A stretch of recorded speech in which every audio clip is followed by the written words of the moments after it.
Hey everybody, welcome back to The Practice. That's where we gather with our groups in the middle of the week so that we can take what we're hearing on Sundays a little bit deeper and put it into practice. That's right.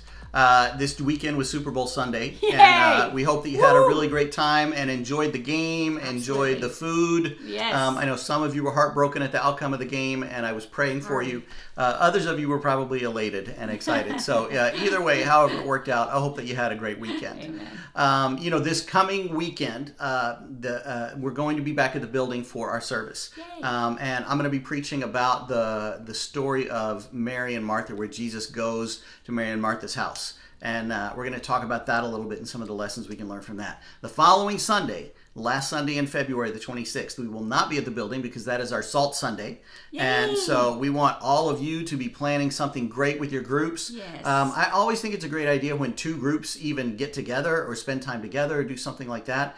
And so we want to encourage you to be able to, start planning ahead now so that you have a great situation on that day. So we've been connecting with several of the small groups, and we have some plans coming up to meet with more of you. So thank you for that, for making that work so that we can spend time with each of you and talk about some things. So we're really grateful for that. But we've been in this series called At the Table. And the reason that we chose this title for the series and this idea is that we're looking at these specific moments throughout the Gospel of Luke where significant ministry happens around a table. Yeah. There's something different about coming together to eat at a table than when you're seated like in a normal church service, right? You got somebody standing at the podium and you got everybody in rows. You can learn some information there, but there's something different about being, kind of in a circle where you're all talking together. That's where a lot of the growth can really start to happen. We learn in rows, but we grow in circles. Right. Somebody said that. Somebody said that once. I heard it once, and now I can't forget it. Right, and now we can say it like that we we thought it up. Exactly. Right. So this idea of being together, there's something that happens, that it's different when you're eating together with somebody, you're just gathering together to talk and to connect. And we see this throughout Luke, that Luke brings out these moments where there's fellowship that's happening at a table. Whether it was the calling of Levi, the tax collector, and then everybody came to his house to have this great meal together, or whether it was when Jesus went to the Pharisees' house for this nice meal, but yet this woman came and crashed the party, and the things that happened there. And then we get to this beautiful moment in Luke chapter 9 of the feeding of the 5,000. And we wanted to, I know that we talked about it in service yesterday, but we wanted to take it and go a little bit deeper and, bring out a few more things, now that we have time, so that we can do that and kind of, talk about these things that I think could be really helpful for us to discuss. So I'd like to kind of read over that passage again, and then we'll go back and highlight some of the ideas that I think will be good for us. So it's in Luke chapter 9, verse 12, it says, "Late in the afternoon, the 12 came to him and said, 'Send the crowd away so they can go to the surrounding villages and countryside and find food and lodging, because we are in a remote place here.' And he replied, 'You give them something to eat.' And they answered, 'We have only 5 loaves of bread and 2 fish, unless we go and buy food for all this crowd.' About 5,000 men were there. But he said to his disciples, 'Have them sit down in groups of about 50 each.' The disciples did so, and everyone sat down. Taking the 5 loaves and the 2 fish, and looking up to heaven, he gave thanks and broke them. And then he gave them to the disciples to distribute to the people. They all ate and were satisfied, and the disciples picked up 12 basketfuls of broken pieces that were left over." So it's this short little passage about this incredibly significant miracle. And I did love, watching the Chosen's representation of that, or the way that they chose to kind of portray that about how it happened. But just even that sense of how in the world do you feed all these people, then transforming into, I cannot believe that he just did that we just fed all those people, that out of this comes this amazing thing. So it's a beautiful moment with that miracle. But if we go back, right at the top, so the 12 come to Jesus and they're like, "Hey, everybody's hungry. You got to send these people away, because they had identified there's something wrong here. There's a problem. We have a problem. We have a problem, and so they came to Jesus and brought up the problem. Right. But then it's interesting that Jesus' first response to their problem is to send them back to go and deal with it, rather than just snapping his fingers and fixing it. Exactly. Which he could have, Yes. right? He could have just made everybody get a Happy Meal on their lap all of a sudden. Exactly. Why not? He's capable of that. But instead of that, he wanted to involve them in the process. And he said, you give them something to eat. Yeah, I love that. I mean, this really sticks out to me because, I can be that, sometimes we can be the people that, like, we identify the problem and then we go, God, fix it. Right. I mean, we're praying God's going to fix it. But this was a moment where he's calling them to be active in their faith. Right. This is an active faith moment. And I was thinking about how, all of the spiritual disciplines, coming to church, getting yourself up early so that you can spend time with God, carving out the time in your schedule to get together with your small group, even though you don't have time. All of those are active signs, but they all begin with us. We make the decision to, okay, I'm going to do this. And then God, of course, does the rest. He works the miracle. Right. But he's calling them at this point, like, no, you're going to need to do it. You can do it. I mean, we could look at it as an invitation instead of but we could look at it as an invitation. You can do it. You give them something to eat. Right. And I think that's just a significant part, because I've always thought about that, like even with the wedding in Cana. He has them, he could have just made the wine like that, right? But he doesn't. He makes them fill up all these barrels, with all the water. And here, it's going to be work for them. They still had to go and gather the people. They had to put them into, the 50s or hundreds or whatever it was. They had to carry the baskets around. He includes them. He invites them to be a part of this miracle that's going to happen. Right. But it's also cool because they come to him with, here's the big problem, and he says, I think you can do it. And then they're like, no, we can't. Yeah. Like this, here's the limitations. Yeah, they go straight to why it won't work. Why it won't work. He's like, you give them something to eat. Yes. And then they're like, no, we can't give them something to eat because of this. We're in a remote location. All we have is 5 loaves and 2 fish. Yeah, that's all that they have.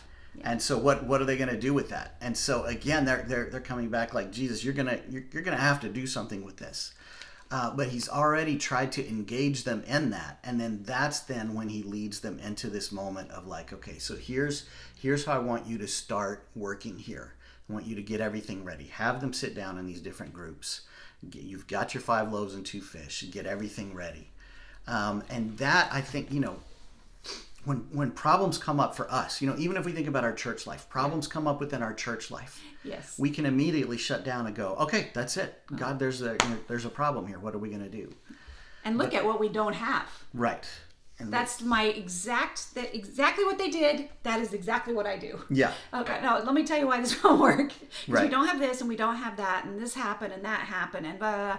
And I'm always focused on what we don't have, but Right. Jesus is focused on what they did have. Right. So, I mean, even these last few weeks, there's been a lot of different discussions That's right. in our church about the challenges maybe that we are facing. Yeah. So, I mean, you've got the the Rolling Stone article, you've got some of these different lawsuits and these different things that are being said and stuff that is out there. And it brings up feelings and emotions for some of us. And there's some pain that gets triggered about stuff in the past. And how do I feel about this? And how do I feel about my church now? And we start focusing on the problems. Right. And we're like, I can't do anything because of these problems. I mean, even to the point where we're like, can I invite anybody to church? Do I have anything to share with anybody? Yeah. And because we get stuck feeling like, okay, these problems then become all encompassing and it takes over everything. Right. But when we look at what Jesus did here, he was like, okay, I want you to start participating in this. I want you to bring what you have, and I want you to be able to focus on what you have and not what you don't. Right. And if you focus on what you have, then I will step in and miraculously something great is going to happen. Exactly. And that's the faith that we are trying to hold on to, trying. and that we're trying to remind each other of every day. Exactly. And like, Focus okay, on so we could focus all the time on the negative things and the Yes. problems and the implications and the fear of all of these different Yes. things. But what we want to choose to focus on instead is what has God given us, and what do we have to work with. Exactly. And honestly, we have a lot of so much good. to work with. So much. The South Orange County Church, there's so much good. Yeah. But even when you look at the relationships, the way that our relationships were built. Yeah. So many of our relationships were built by studying the Bible with one another. Yes. When you study the Bible with somebody one-on-one, it immediately connects your hearts. Yes. And you are then like bound together for life, because like you've gone through this seriously, literally life-changing experience for Yes. somebody. That was the correct use of that word. Of literally, right? Yeah. And you're able to have that connection with one another. And then we've developed this system of having small groups where we try to come together and we try to go through life together and share our life with one another, the good times, the challenges, the hard times, where we can confess our sins to one another and where we can help one another through things. That is a beautiful thing. Yeah. For those of you that have maybe been in other church situations, not every church situation is like that. Right.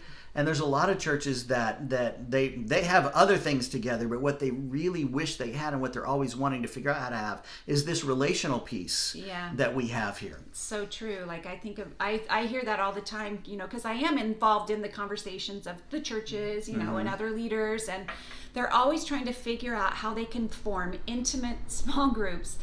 And I realized, the reason that our groups are so tight is because we helped each other become Christians. Yeah. That one disciple makes another disciple, honestly was a gift that just keeps on giving. Mm-hmm. It has produced an intimacy that others so wish they had. Right. And you can even see it, even when we're just hanging out with our small group, and people can tell how close we are. Mm-hmm. Right? People that visit or whatever, they can tell, man, this group is really close. Right. Might even be to the point where they feel like they Right. feel exposed a little bit, but that's such a gift that we have. Right. We have to focus on what we do have. Right. In that.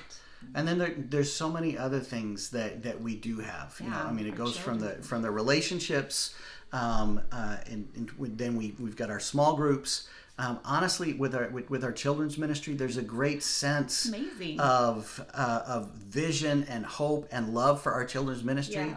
That's what, if you look at it, that's what the truth of it is. Yes. And with the way that we screen our volunteers and try to train our volunteers and help make sure that everybody knows how to protect our children, and that's a beautiful thing, I think, that we have.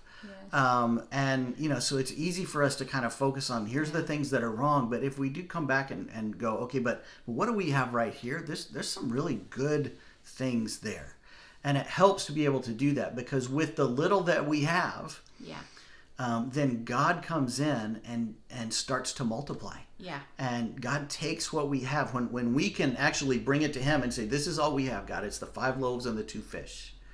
And we, with our church, we bring that to Him. God, this is what we have, is that we have this foundation of real authentic relationships. And now that's gotten damaged in certain situations and certain specific things over time, because we're so close. right? And because it's a spiritual battle, and this is what Satan is always going to fight us on. This is where he's going to come after us, is in our relationships. That's why it hurts so much, is what I was trying to say. Yeah. The reason that our relationships sometimes hurt so much in the kingdom is because we've loved much, right? And so that is why there's that hard. It's hard to have the relationships, because we can get so hurt, right? Because we give so much, right? And so as we're bringing that, like here's the little bit that we have. Yes, these are our loaves. These are our loaves and fish. Is this ability to actually love one another and have real authentic relationships, and God will take that and multiply it. But I want to encourage you to look at it. I want to encourage you to go, no, this is good. What we have is good. Yes. What we have, in coming together to sing, our church knows how to sing. Oh, it's amazing. Yeah, seriously. Yeah. Yeah. I mean, there's so many churches where people show up to listen. To listen to the real singers The on the professional stage, singers, you know. And that's not our heritage. Right. And so even if we do songs that sound, similar to, just any other church, it sounds different because people sing. Right. It's a beautiful thing. Right. And even thinking about our children's ministry, like I sometimes I'm just in awe of how good it is, honestly, because there's classes sometimes I'm a part of and I'm like, I cannot believe how awesome that just was. There's just so much good. I'm the queen, okay? I'm the queen of looking at what's not working. So trust me, I'm the fix it person, like, oh, that's not working, that's not working, that's not working, that's not working. We got to fix this. But good grief. I mean, if I tried to fix every single thing before I just allowed God to work, like, take this little bit, I'll go gather the people in the 50s, I'll do that part, I'll pass out bread, I'll do that part. God, just make it grow. Yeah. So as you think about your small group this week, maybe that's a good place to start the discussion. Or even if you go a little bit further out and you just think about the South Orange County Church, I want you to think about, what do we have? What is good about what we have? Write it down. Get somebody in your group to take notes, or keep a note on your phone. Like, what is good about our group? What is good about our church? What do we have? And then I want you to come together and pray and offer that to God and go, God, this is what we have. This is what we have.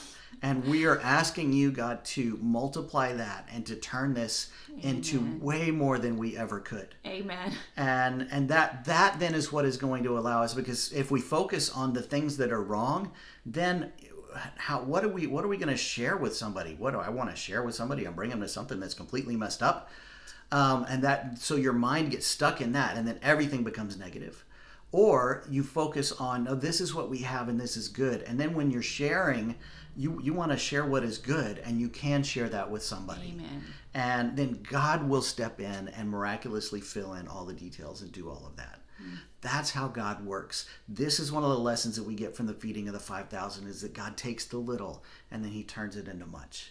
And so we just need to provide the little, and God has said, you give them something to eat. You do this. You gather what you have that is good, and then I will work from there. Yeah. So let's be active in our faith this week. Let's be active in finding the things that are good. Let's be active in bringing that to God and letting him lead us into so much more than we could ever ask or imagine. So hope you guys have a great discussion. We love you, and we will see you on Sunday.